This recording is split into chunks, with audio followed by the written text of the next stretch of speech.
Hey friends, happy Thanksgiving. For this Thanksgiving week of celebration, of gathering with friends and family, coming together in a spirit of joy and gratitude, entering into the darker depths of the winter months where we appreciate the coziness around the hearth, I thought it would be fun to share a very special chapter with you all out of Why on Earth, one that is really apropos for this Thanksgiving week, this time of really dropping into and celebrating our gratitude for all our blessings.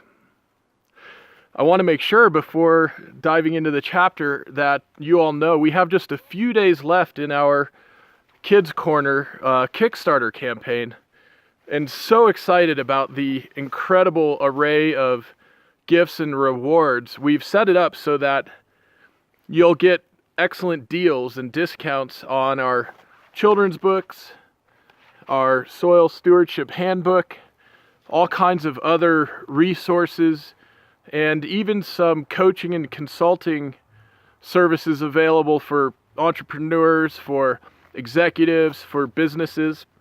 And so there's something in there, little something for everybody. And you can check all that out at whyonearth.org/Kickstarter. So it's the letter Y, ONEARTH.org/Kickstarter.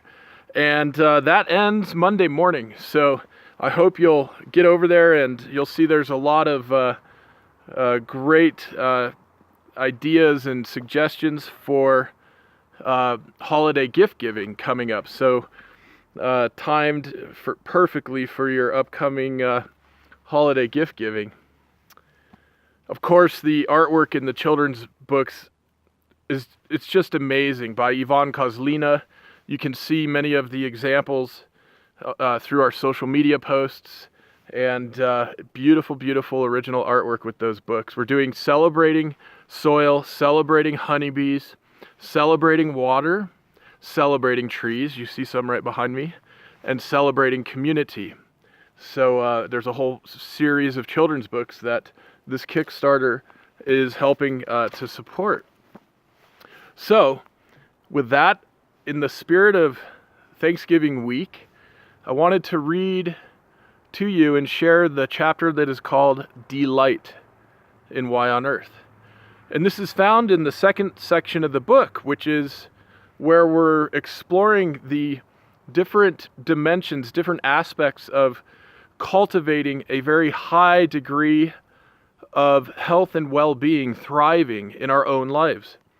And it seems that delighting in the incredible abundance and miraculousness of this amazing planet is one of the keys to experiencing a high quality of life full of joy and appreciation. And this practice, this part of our practice, is not dependent on our socioeconomic standing. It's something we can all cultivate in our day-to-day. And seems like it might be one of the secrets to having an incredibly high level of joy and fulfillment in our day-to-day lives. So, let's check it out. This is Delight. Celebrating creation and exquisite sensual spirituality. Viktor Frankl tells us our greatest freedom is the freedom to choose our attitude. And Thich Nhat Hanh says, your mind is like a piece of land planted with many different kinds of seeds, seeds of joy, peace, mindfulness, understanding, and love. Seeds of craving, anger, fear, hate, and forgetfulness. These wholesome and unwholesome seeds are always there, sleeping in the soil of your mind. The quality of your life depends on the seeds you water. The seeds that are watered frequently are those that will grow strong. And Oprah Winfrey tells us, my all-time favorite place to be is quietly under a tree. I sit every day in peace and gratitude for all life's blessings.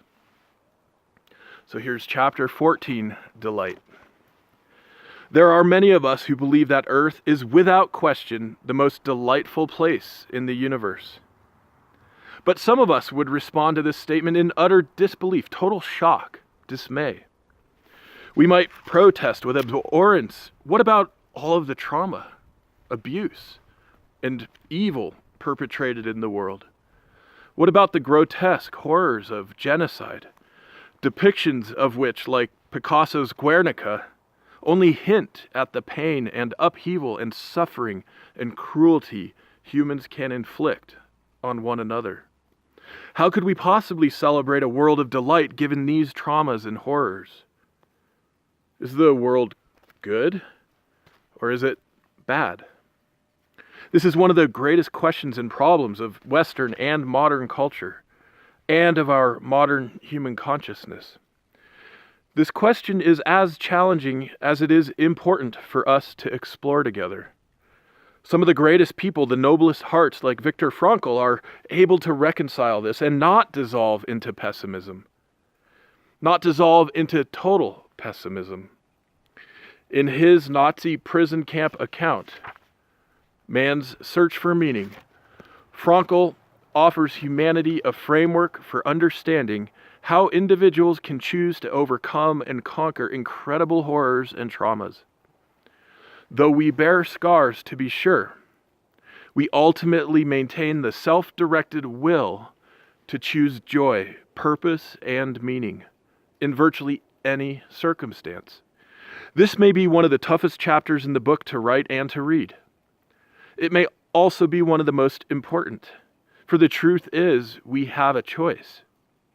We have a series of choices, not quite endless, but many.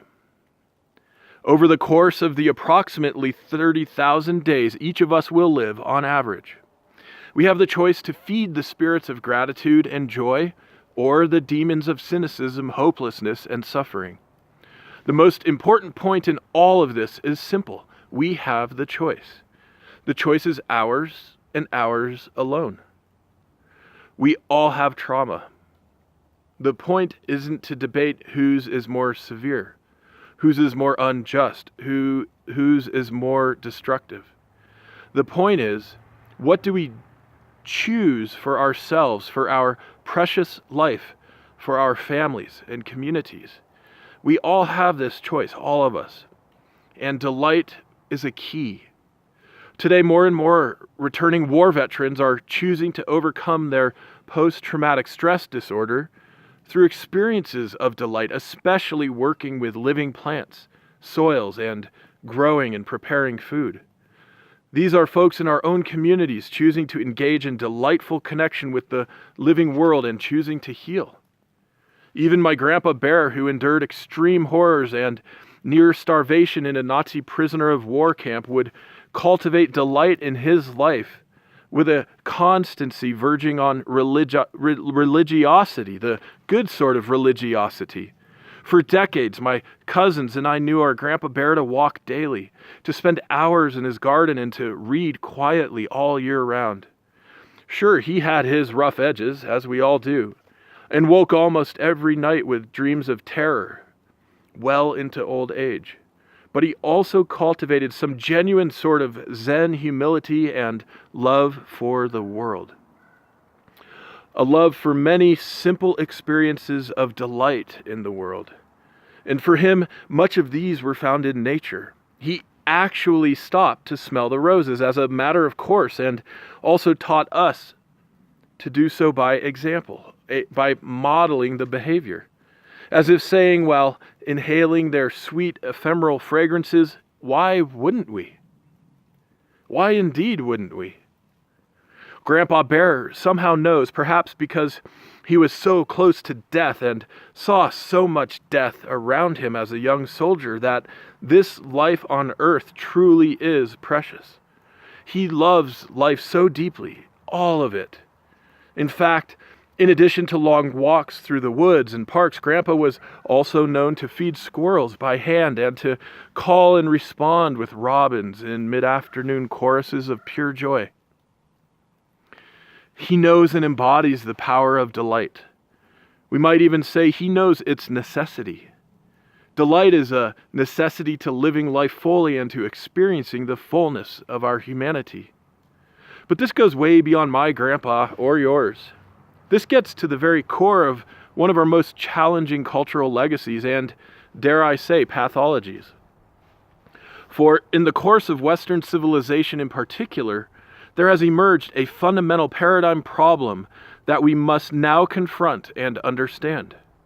In that great path of countless men and women whose thoughts and conversations and writings have brought us to where we are today, from the Greeks like Plato and Aristotle through the time of Jesus and the writers of the apostolic gospels, through the Roman Empire's official and then forced adoption of Christianity under Emperor Theodosius in 380 CE, on into the Dark Ages and the Inquisitions, in which millions of women, men, and children were brutalized and massacred in the name of church dogma, and on into the pre-modern thinkers like Sir Francis Bacon, who short-sightedly claimed mankind's domination of the living earth as ordained by God. Our history is rife, is seething with anti-life, anti-biospheric, anti-stewardship, and anti-love rhetoric, ethos, and thus reality. We have inherited this cultural legacy, all of us alive today. The maligning of the earth and of life is deep in our heritage. Sure, many of us see these things as merely relics of a nastier, more brutish past, as an unfortunate crudeness we've since transcended. But the truth is, this pernicious worldview that says it's okay for us to destroy forests, fisheries, mountains, and communities in the name of progress and economic development is a disease, a pathology of the mind and heart. And it has infected so much of our culture. We hardly even consciously recognize it to be there anymore. It is destroying our very world. But many of us are living and acting as if everything is a-okay. This is precisely the problem. This is the disease. We can heal this pathology. We can overcome this cultural sickness. Learning to delight, to actively delight in the living world, is an important part of our cure. And how we interact with, how we appreciate the world around us is critical to cultivating the consciousness that will allow us to become great, caring stewards of our world. As theologian and teacher Thomas Berry tells us in his Christian Future and the Fate of the Earth, an incredible book, by the way, he says, as we lose our experience of the songbirds, our experience of the butterflies, the flowers in the fields, the trees and woodlands, the streams that pour over the land and the fish that swim in their waters. As we lose our experience of these things, our imagination suffers in proportion, as do our feelings, and even our intelligence. The fact is, through our hyper-urban, hyper-technologized, hyper-consumptive, hyper-modern culture, we have already lost so much, but it is not all lost, far from it.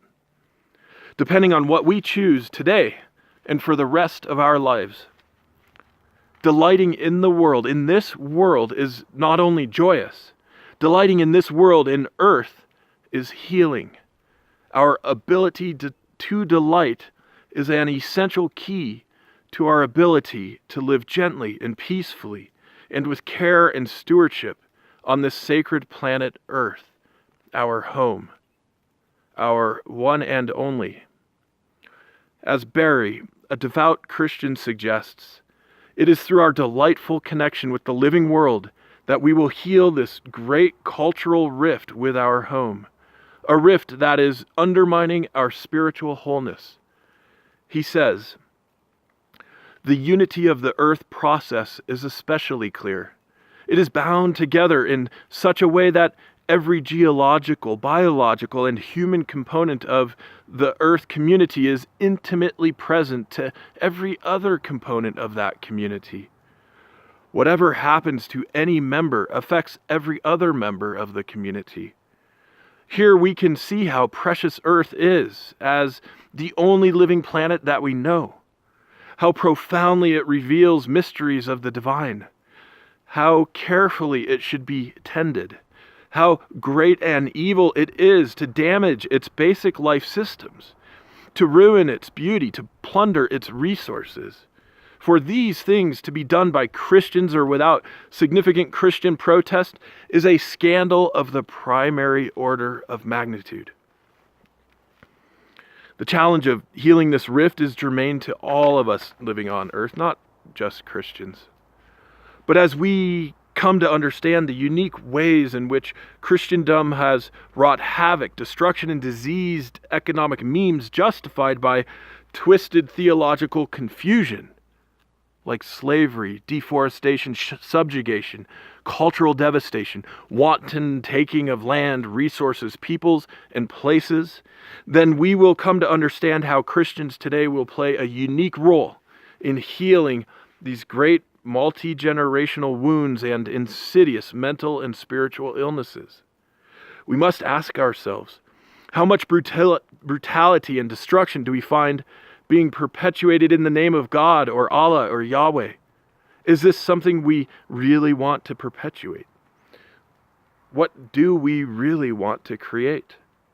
We can choose to heal and change course from this currently predominant attitude that, as Barry puts it, is showing no significant interest in the fate of Earth as it is being devastated by a plundering industrial system. At the core of this pathology is a pervasive emphasis in our prayers for deliverance into a better world. Barry tells us, as he presents a suggested outline of the paradigm for understanding what is available to us at the present time. We might even claim that this view of the universe provides a more comprehensive context for interpreting Christian belief than do the views of Clement, Augustine, Thomas, or Ignatius. If we are to arrive at a healthy, whole spiritual understanding of our relationship with the living earth, we must either not have engaged in the historically corrupted worldviews of Mosaic religions in the first place, or we must garner the courage and the grit to work through these most challenging aspects of our religio-spiritual separation from the living world. This is not easy work, but it is necessary and critical to healing our relationship with Earth and to creating a future we would hope to leave to future generations. Our work is here and now, and there's a special sanctity to it.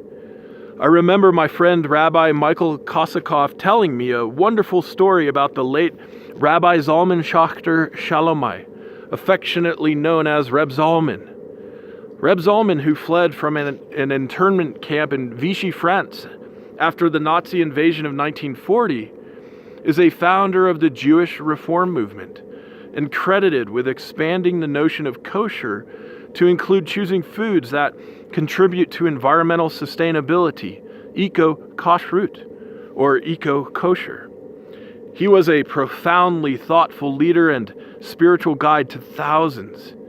He was also adept, as Kozakov tells me, in the art of delighting. Reb Zalman had elevated the practice of delight to a spiritual practice, one in which God could enjoy even greater delight in creation through us, through humanity. When Reb Zalman would enjoy a bowl of ice cream, for example, he would pause, look up, and say, "See, God, this is what ice cream tastes like. Isn't it wonderful?"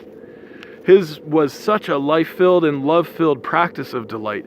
He came to understand delighting as one of the greatest ways to show humble gratitude for the divine creation we have been given this opportunity to enjoy. As if not to delight in this creation were to snub the Creator. As if not to delight were to blaspheme. Sure, there could be other worlds out there full of the colors, wonders, diversity of life, incredible, miraculous atmosphere-induced temperature stability, relatively speaking, that allows for liquid oceans, frozen glaciers, and silently voyaging rain clouds. The water, the ice, the vapors all comprised of a divine molecule that is the basis for life, water. Sure, that's a mathematical possibility, but for us humans, our Earth is a one of a kind. Even if there were hundreds like her way out there somewhere, would that diminish our love and respect and stewardship of our beloved, our cherished, our sacrosanct and hallowed Mother Earth? What do we take for granted? Our blue-green planet is largely covered by water, and where there's land, there's a cornucopia of plants, trees, bacteria, fungi, insects, and animals, all themselves water-containing beings that make our lives possible. Life abounds and seems often to delight in its own awesome miraculousness. And life is full of delight. Have you ever heard and perhaps then seen a hummingbird sing and fly its way through a flower garden? Have you observed a squirrel digging, flipping, and flopping in the duff under a shady blue spruce, enraptured as he's playing an ongoing game of bounce and turn like our kids might on a trampoline? Clearly a recreational activity merely for fun's sake. Have you heard and seen pods of multi-age dolphins frolicking in waters and surfing ocean waves in their three-dimensional water paradise? Have you heard and seen how aspen leaves dance, shimmer, and whisper songs of joy as the breeze runs its gentle fingers through their branches, like we might through our child's silky hair?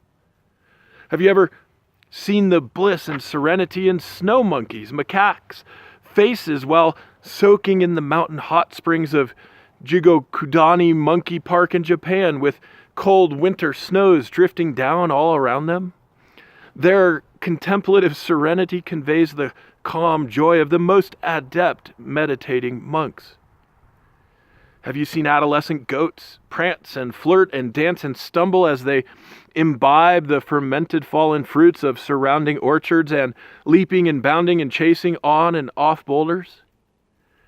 Have you ever looked closely at honeybees, arching their backs in apparent ecstasy as they caress and coax and gather the nectar and pollen of flowering plants in their bacchanalian orgies with the infinitely colorful, sweet, and arousing aromatic sex organs we call flowers, as they gather and make their gold and honey ambrosia from bright pollens and flowing floral juices? Have you seen the utter, uninhibited joy and love radiating from a baby's face when she opens her eyes to see her mother and father gazing back? Can we possibly experience these things and not believe the earth to be an Eden of delights, or at least to contain immense potential for experiences of delight? Consider all of this in juxtaposition to that alluring, compelling facade and appearance of delight we find in all of the consumer products being paraded in front of us every day.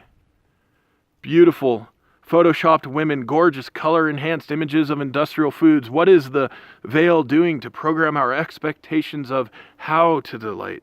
What is the veil doing to impede our capacity and capability to genuinely delight in the authentic connection with the living world? How aware are we of our awareness? Is it possible that all around us are infinite opportunities for delight?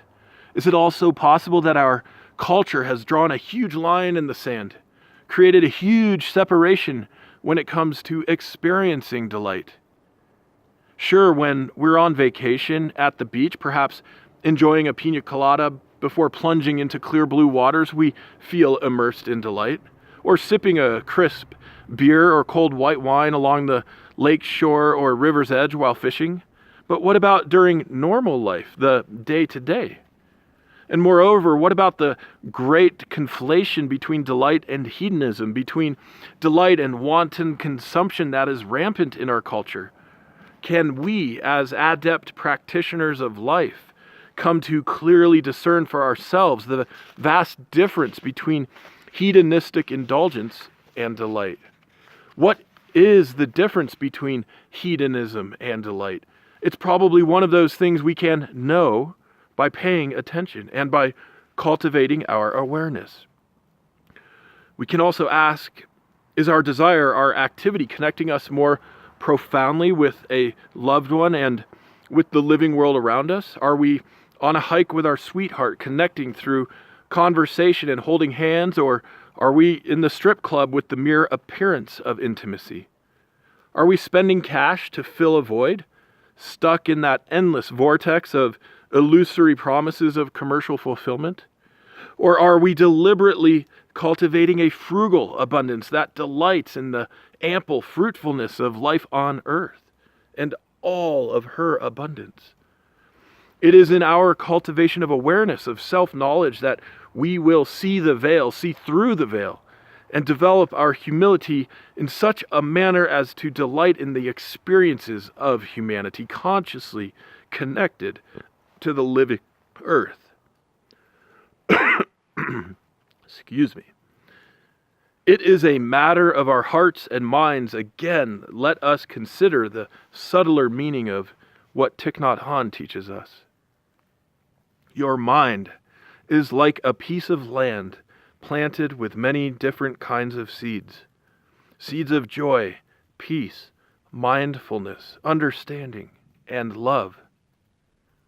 Seeds of craving, anger, fear, hate, and forgetfulness.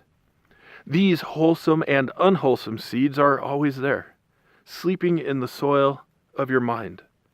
The quality of your life depends on the seeds you water. The seeds that are watered frequently are those that will grow strong. Let us ask, what seeds are we watering in our lives? Do we experience an ongoing flow of delight while working, maintaining our homes, running errands, and marching along to a schedule? Are we marching, or are we dancing along to our schedule? Our ability to delight in our daily lives and to seek delightful ways to live our lives is essential to our experience of joy, health, and well-being. Essential. And our ability to cultivate experiences of delight in our daily lives is also essential to envisioning and creating a culture and a world of regenerative, sustainable abundance. What if there's a hidden secret all around us, surrounding us? What that we can choose to delight and to create delight in the most quotidian activities. This is a secret of the sages, of the wise ones. It is found in their timeless sayings. It is evident in their lives, their modeling, their demonstration. It lives in their example. And we can choose to learn from them, to delight in the mundane, the little earthly things like mustard seeds and lotus flowers, and open the gates to a realm of profound joy. This is at our fingertips. The option to choose is our birthright. And as with most worthwhile things, it takes practice. To delight is a skill, a capability that we must practice and develop to get really good at it. I remember recently cleaning some dishes in my kitchen. Not something you would say I was loving after a night of fun and festivities with friends. We had worked our way through the ice supply, so I needed to refill the ice cube trays with water before returning them to the freezer. Without being aware of it, I was feeling irritated about having to fill the ice trays with water, and was longing for an automatic ice machine in my freezer. I was vexed by this little chore. But then something happened. I paused. Through some small grace, I realized that this little reality, this narrative I had created for myself, could be very different. I realized that I was feeling put out or frustrated that I had yet one more task, one more chore standing between now and some other apparently more interesting, more delightful activity. But there really isn't another thing out there. I realized that, in fact, I could actually completely enjoy and relish and delight in this very activity right now. It wasn't about the activity itself. No, this was completely about my attitude and perspective. Because guess what? It turns out I like water. I really like water. I like seeing water flow. Wherever I am, flowing water can remind me of a high mountain brook or a magnificent cascading waterfall. And this connection with water, this appreciation, often makes me feel more connected to the divine life force that flows through everything, through all of us. It's as if the wellspring of joy and delight is opened by appreciation and gratitude. But here I was nearly cursing the water as it was flowing right out of my kitchen faucet. What was going on with my attitude? What was going on with my perspective? How many people on the planet right now would be overjoyed to have clean, clear water to drink? 1 billion? That's 1,000 of us. Or 20,000 full Yankees stadiums, full of our fellow human beings. 20,000 stadiums. 2 billion? 40,000 of those stadiums full of people? Let alone to have this clean, clear water flowing from the tap with a minimal magical turn of the spigot. Something happened. I noticed my own thoughts and then thought about hacking those thoughts with more perspective and gratitude. I wondered, what kind of appreciation could I experience and cultivate instead? What sort of gratitude could I cultivate? What experience could I delight in while simply standing at my kitchen sink with ice cube tray tilted at a downward angle so that the water flows from the top to the next, and on in a gentle, delightful cascade of liquid beauty? Are you kidding? It's that simple to delight? This has become one of my favorite moments in the day, in the week. I think about these mini flow forms. I visualize them when I'm away from my home because they have become an enjoyable and delightful part of my life.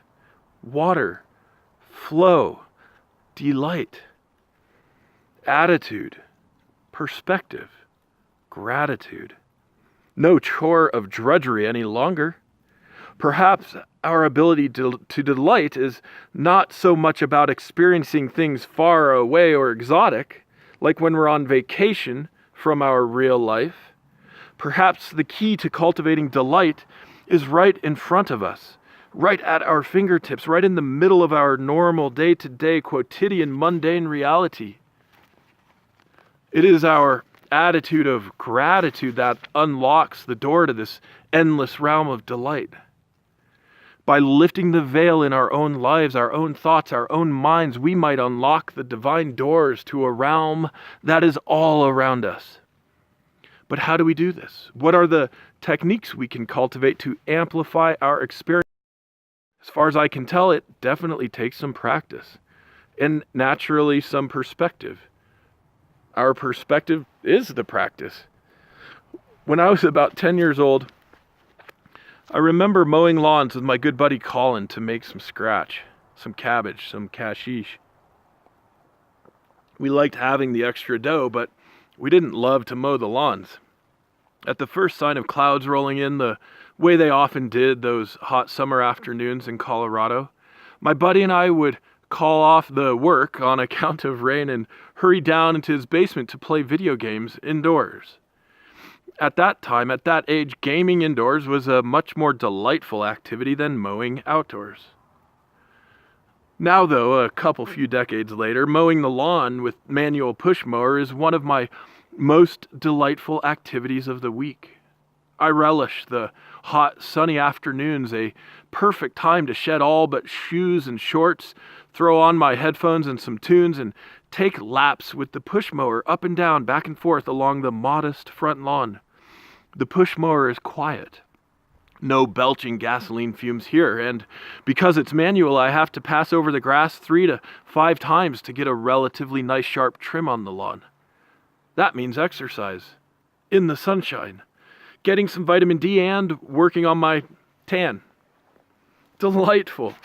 Neighbors often wave and say hi as they walk by. Almost every time I'll stop and remove my headphones, unplug from my music for a minute, and chat up a neighbor about this or that, the bees, the chickens, the weather, anything really. It's community. What was once a chore I'd try to avoid with any little excuse has become an utter delight. Music, exercise, sunshine, community, the aroma of the fresh-cut grass, the satisfaction of a job well done, and the sweat rolling down my face and back and chest to indicate a nice little workout and a nice time in the afternoon Colorado sunshine. What joy! Meanwhile, in my backyard, honeybees are busy collecting nectar and pollen from sunup till sundown. Chickens are busy scratching and exploring and grazing in the yard. Hummingbirds are zipping about in their flight song, stopping for sugar water at the beautiful cobalt blue hanging glass feeders on the balcony. Butterflies and dragonflies dance about and cruise through the tall grasses and among the wild pea flowers. Tomatoes and peppers and squashes and peas and carrots and greens and herbs are busy growing, spreading, and expanding abundantly in their frugal, joyful lifeways. I could go out and give the chickens, bees, and gardens water and food, thinking of it as a chore standing between me and some work task or deadline or scheduled appointment, TV show, or other important entertainment. Or I can go out, take a deep breath, and delight in these wonderful living creatures and the symbiosis we share together. Life. And I am so grateful to my friends and mentors who taught me this about soil, that about growing tomatoes.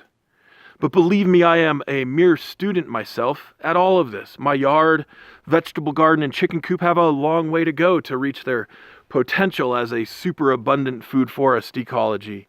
And I am certainly making all kinds of mistakes and do-overs. I've lost a few chickens to raccoons. I've lost some corn stalks and squash plants to wind and blight. Even after all of these years of green thumbing it with my lovely house plants, I still lose one of them now and again. The point of all of this has nothing to do with perfection. It has everything to do with trying, with intention, with a willingness to attempt, stumble, learn, and get a bit better at it each step of the way. In fact, the core activity life hacks that will enhance our connection to place and our sense of joyful delight themselves become the practices that offer up all kinds of lessons applicable to the broader quest. Understanding this means that now we're starting to get somewhere. By trying, by being willing to fail, but trying, we unlock the doors to the realm of authentic, joyful experience. And we come to know the truth.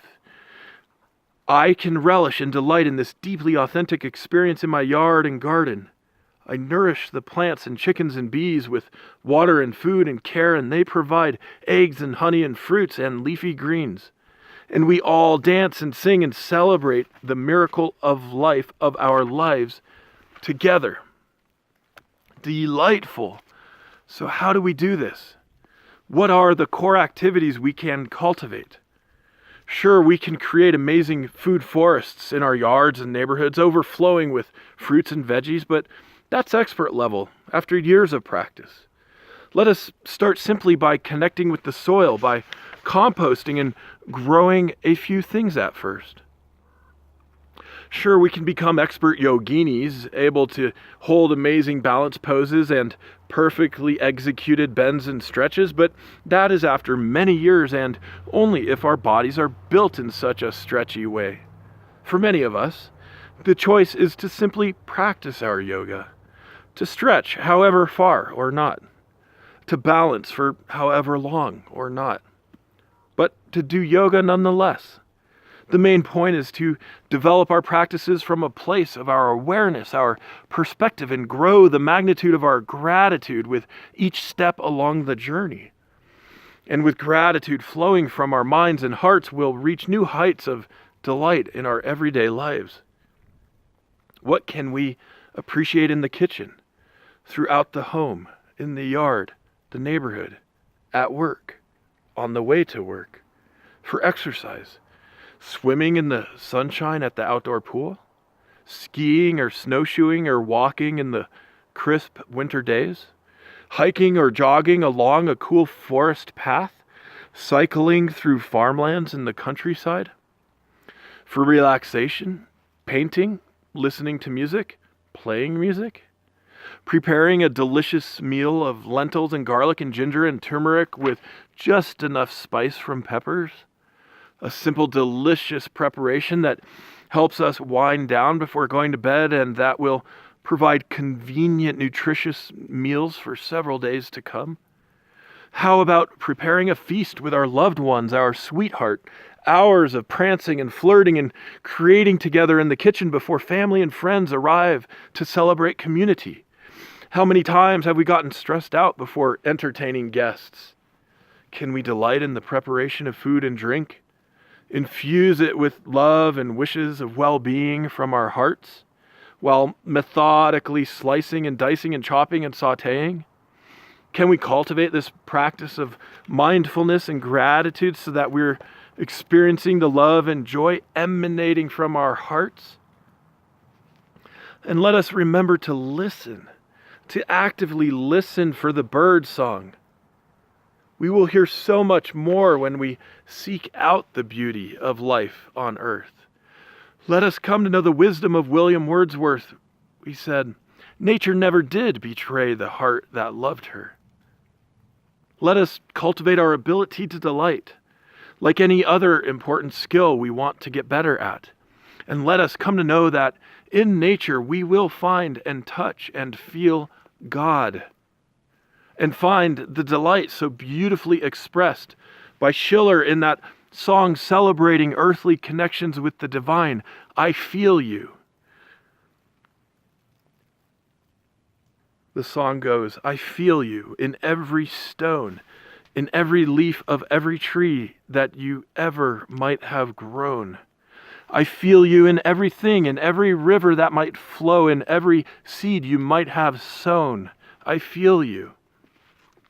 I feel you in every vein, in every beating of my heart, each breath I take, I feel you. Anyway, in every tear that I might shed, in every word I've never said, I feel you. I feel you in every vein, in every beating of my heart, in every breath I'll ever take, I feel you. Anyway, in every tear that I might shed, in every word I've never said, I feel you. I feel you." Maya Angelou says, "A joyful spirit is evidence of a grateful heart." And Carlos Santana says, "If you carry joy in your heart, you can heal any moment." Thank you, friends. It is a delight sharing this chapter with you. Out here in the woods, feeling this little breeze and little bits of sunshine coming through, hearing some birds and some water dripping, and I want to wish you all a very happy Thanksgiving week.